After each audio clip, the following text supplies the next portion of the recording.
에스겔 28장 20절에서 26절 말씀을 제가 봉독하겠습니다.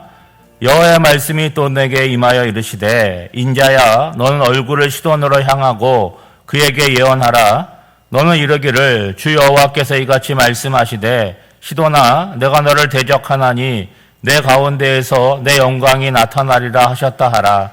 내가 그 가운데에서 심판을 행하여 내 거룩함을 나타낼 때에 무리가 나를 여호와인 줄을 알지라. 내가 그에게 전염병을 보내며 그의 거리에 피가 흐르게 하리니 사방에서 오는 칼에 상한 자가 그 가운데에 엎드려질 것인즉 무리가 나를 여호와인 줄을 알겠고 이스라엘 족속에게는 그 사방에서 그들을 멸시하는 자 중에 찌르는 가시와 아프게 하는 가시가 다시는 없으리니 내가 주 여호와인 줄을 그들이 알리라. 주 여호와께서 이같이 말씀하셨느니라. 내가 여러 민족 가운데 흩어져 있는 이스라엘 족속을 모으고 그들로 말미암아 여러 나라의 눈앞에서 내 거룩함을 나타낼 때에 그들이 고국 땅 곧 내 종 야곱에게 준 땅에 거주할지라. 그들이 그 가운데 평안히 살면서 집을 건축하며 포도원을 만들고 그들의 사방에서 멸시하던 모든 자를 내가 심판할 때에 그들이 평안히 살며 내가 그 하나님의 여호와인 줄을 그들이 알리라. 아멘. 두로에 대한 심판을 세 장에 걸쳐서 말씀하시고 오늘은 에스겔에게 시돈을 향하여 얼굴을 돌려서 예언하라고 말씀을 하십니다. 여러분 시돈이라고 하는 지역은 오늘날로 하면 레바논 지역이에요. 고대 페니키아인데 지금 앞서 나온 두로나 이 시돈은 그 베니게에 속해 있는 최대 항구 도시이고 상업 도시입니다. 두로가 아래에 있고 시돈이 그 북쪽에 있습니다. 여러분 이스라엘 왕 중에 아합이라고 하는 왕을 아실 거예요. 그 아합 왕의 부인이 누구냐? 시돈의 왕인 에발의 딸입니다. 아합의 시대를 생각해 보면 그때 어느 선지자가 활동을 합니까?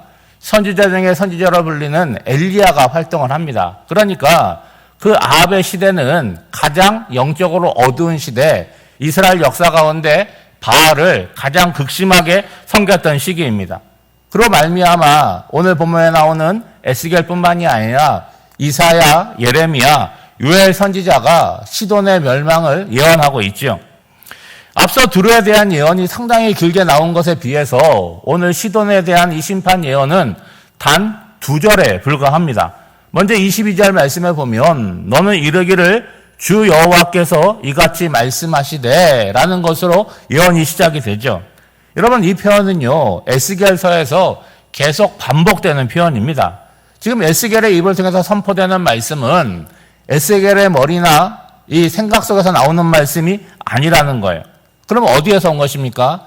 하나님께서 에스겔의 입을 통해서 하나님의 말씀을 선포하게 하시는 거죠.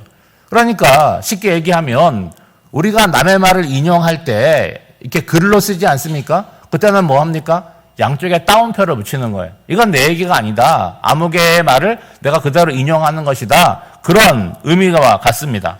그럼 뭐라고 말하라고 하는가 보시면 시돈아 내가 너를 대적하나니 내 가운데에서 내 영광이 나타나리라 하셨다 하라.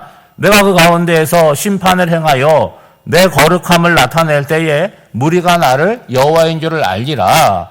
여러분 이 말씀이 어떻게 느껴지십니까? 여러분 이 말씀은요 굉장히 두려운 말씀입니다. 왜 두렵냐? 하나님께서 대적하신다고 말씀하고 있는 거죠. 우리가 이제 오늘 또 새로운 한 날을 살아가는데 지금까지도 살아오지 않았습니까? 우리가 어떻게 살아가는 거예요?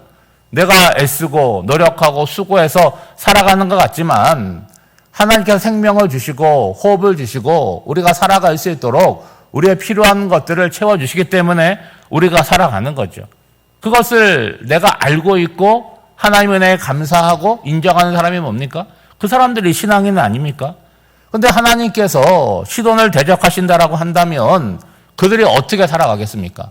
그러면 하나님께 시돈을 대적하신다면 대적한 이유가 있지 않겠습니까? 앞서 두로에게 주신 말씀과 별반 다르지 않다는 거예요. 여러분 두로와 마찬가지로 시돈도 이 해양 무역을 통해서 많은 부를 축적을 했습니다. 그런데 어떻게 여기는 거예요? 우리의 힘으로 이뤄낸 것으로 그렇게 여기고 교만했던 거죠. 어제도 잠시 말씀드렸지만 교만은 조금 잘난 체 하는 거 그런 것이 아니에요. 여러분 신앙적으로 교만이라고 하는 것은 하나님 없어도 내가 살아갈 수 있다라고 생각하고 살아가는 영적인 태도라고 하는 거죠. 그러니까 결국 그러한 모습은 하나님 없이 살아가는 삶에서 멈추지 않고 하나님을 대적하는 삶으로 나타난다는 거예요. 그런 시돈을 향해서 이제는 내가 너희를 대적하겠다라고 말씀을 하는 거죠.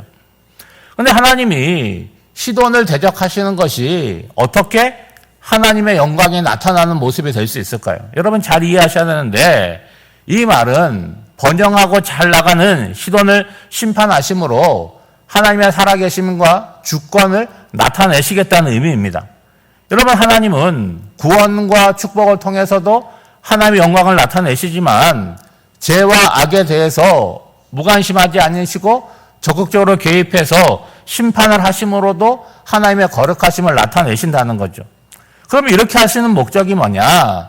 지금 열방의 심판을 말씀하시면서 그 목적을 얘기하시는데 다르지 않습니다. 하나님의 존재하심, 하나님의 거룩하심을 나타내므로 오직 여호와만이 하나님이심을 알게 하시겠다는 거예요. 여러분 여기서 알게 하시겠다는 것은 지식적으로 숭하는 정도가 아닙니다. 하나님의 능력과 주권을 어떤 사건을 통해서 내가 체험하고 경험하는 것을 이야기하는 거죠.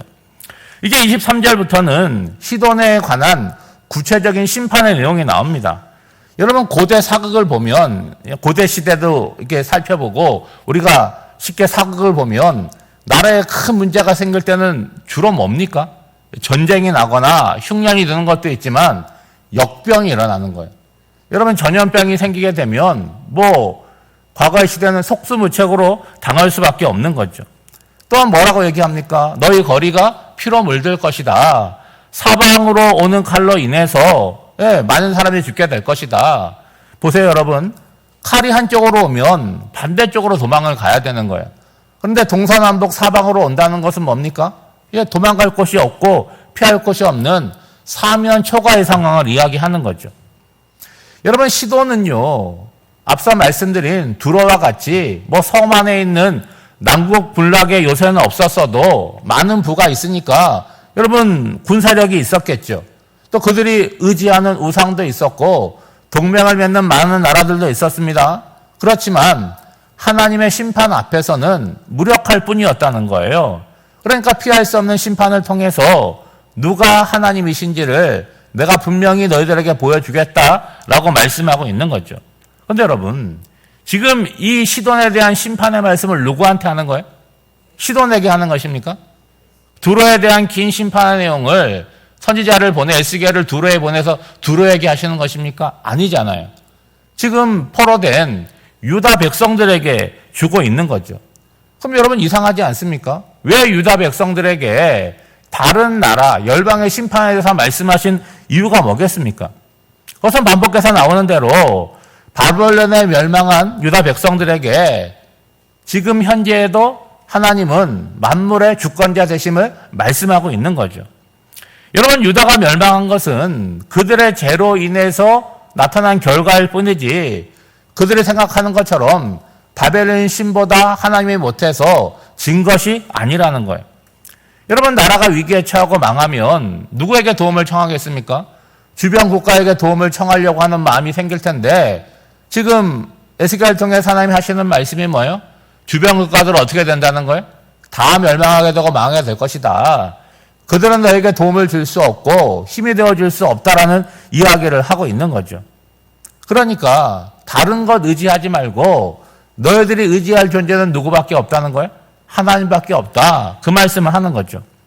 그런데 여러분 열방에 대한 심판을 유다 백성들에게 하는 가장 중요한 이유는 뭐냐? 주변 국가의 죄에 대해서 하나님의 심판을 말씀하시는 것을 유다 백성들이 들으면서 자기들의 허물과 죄를 깊이 생각하고 뉘우치라는 거예요. 지금 열방이 심판받는 이유는 각각 나라마다 다르지가 않습니다. 뭐죠? 가장 큰 게 교만이잖아요. 그리고 우상 숭배입니다. 그리고 자기를 신격화하는 거고 탐욕을 갖고 있는 거고 복수입니다. 이러한 죄가 유다 백성들에게도 고스란히 있다는 거예요. 그런데 그런 열방보다 하나님께서 자기 백성들에게 요구하는 이런 영적 기준, 도덕적 기준이라고 하는 것은 훨씬 높다는 거죠. 그런데 하나님께서 에스겔을 통해서 주시는 이 예언의 목적이 뭡니까? 심판이 아니라 회복을 말씀하고 있다는 거예요. 그래서 여러분 25절부터 보면 하나님께서 유다 백성들에게 말씀을 하시는데 뭐라고 말씀하시냐면 소망의 말씀을 하십니다. 흩어져 있는 유다 백성들을 다 모으는데 어디에 모은다는 거예요? 야곱에게 준 땅, 가나안 땅으로 다시 모으시겠다고 하시는 거죠. 그렇게 함으로 하나님의 살아계심, 거룩하심을 나타내겠다고 말씀을 하십니다. 여러분 보시면 모든 열방, 그러니까 이스라엘을 둘러싸고 있는 동서남북으로 둘러싸고 있는 모든 나라들이 심판받는 가운데 이스라엘은 어떻게 된다는 거예요? 고국으로 돌아온다는 거잖아요. 그리고 단단하게 뿌리가 박힌 나무처럼 집을 건축하고 포도원을 만들어서 평안하게 살아갈 수 있게 하신다는 거예요. 그런데 여러분 이게 저절로 시간만 지나간다고 이루어지는 것이 아니잖아요. 뭐가 선제되어야 됩니까? 지금 에스겔을 통해서 주시는 하나님의 심판의 말씀, 죄를 지적하는 말씀을 들어야 되는 거잖아요. 그리고 누구한테 그거를 적용해야 됩니까? 각자 자기 자신에게 적용하고 깨달아야 되고 현재 나의 상태가 어떠한지를 살펴봐야 되잖아요. 그리고 하나님의 백성으로 다시 새롭게 되어야 된다는 거죠. 결국은 제가 에스겔 이거 25장 시작할 때 말씀드린 것처럼 유다 백성들 마음 가운데 두 가지 질문이 있다고 말씀드렸잖아요. 지금 하나님은 어디에 계시는가? 그리고 하나님은 무엇을 하고 계시는가? 그것을 바르게 알고 지금 그들이 서 있는 곳에서 하나님을 구하고 찾고 만남으로 하나님의 백성됨을 회복하는 것이 우선 과제라고 하는 거죠. 그러면 오늘을 살아가는 우리들은 다르겠습니까? 오늘 우리의 과제도 마찬가지죠. 하나님께서 우리에게 주시는 복은 여러분 어떤 사람이 구하는 어떤 물질과 건강만이 아니라는 거예요. 가장 근원적인 것은 뭐냐? 오늘 에스겔 선지자를 통해서 이런 심판의 목적으로 말하고 있는 하나님이 하나님 되심을 아는 거라고 하는 거죠. 그리고 아는 것에서 그치지 않고 그 아는 만큼 우리의 삶을 채워가는 것이죠. 오늘도 새로운 한 날을 우리가 허락받았습니다. 우리가 믿는 하나님은 우주 만물을 주관하시는 하나님이신데 그 하나님과 함께 동행하는 복된 한 날이 되시기를 주님의 이름으로 축복합니다. 기도하겠습니다. 하나님 아버지, 열방의 죄를 지적하시고 심판을 말씀하시는 것은 유다 백성들이 자신들의 형편을 돌아보고 깨닫기 원하시기 때문입니다. 하나님의 백성으로 살아간다는 것은 거룩하게 구별되어야 하고 우리를 향한 하나님의 뜻이 있음을 아는 것입니다. 하나님의 일하심을 볼 수 있는 안목과 나 자신을 살필 수 있는 분별을 주시옵소서. 그리하여 하나님의 뜻을 이루는 주님의 사람으로 살아가게 하옵소서. 오늘도 새로운 하나를 허락하여 주시고 생명과 호흡을 주셔서 감사드립니다. 이 새벽 첫 시간 주의 전에 나와 말씀을 듣고 기도의 자로 나아가게 하시니 또한 감사드립니다. 기도할 때에 우리의 생각과 우리의 마음이 온전히 주님을 향하여 나아갈 수 있도록 인도하여 주시옵소서. 미얀마 단기 선교팀이 이제 한 주간을 앞두고 새벽을 깨우며 주의 전에 나와 기도하고 있습니다. 선교는 그 땅에 도착해서 시작되는 것이 아니라 우리가 하나님을 향하여 얼굴을 돌리고 기도함으로 시작되는 줄을 믿습니다. 이 새벽을 깨우며 기도할 때에 저들의 마음이 준비되게 하여 주시고 하나님의 놀라우신 뜻을 생각하고 알고 또 그 땅에 가서 주님의 뜻을 실천하는 은혜가 있도록 주님 인도하여 주시옵소서. 사랑하는 성도들, 오늘 한 날도 각자의 삶의 자리에서 살아갈 때에 오직 주님과 함께 살아가는 복된 하늘이 되기를 간절히 바라고 원하오며 이 모든 간구를 예수님의 이름으로 기도하옵나이다. 아멘.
아멘.